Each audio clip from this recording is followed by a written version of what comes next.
How to change a database user password in DirectAdmin. We assume you have already logged in to your DirectAdmin account. Now click this MySQL Management icon. This is the interface where you can create new databases and manage existing ones. Here it shows the existing databases. Click the database you wish to modify. Here are the users of this database. Click the Change Password link for the particular user. Enter the new password in the password input box and click Save.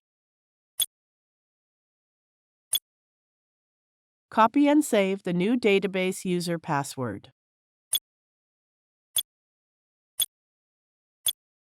Thank you for watching.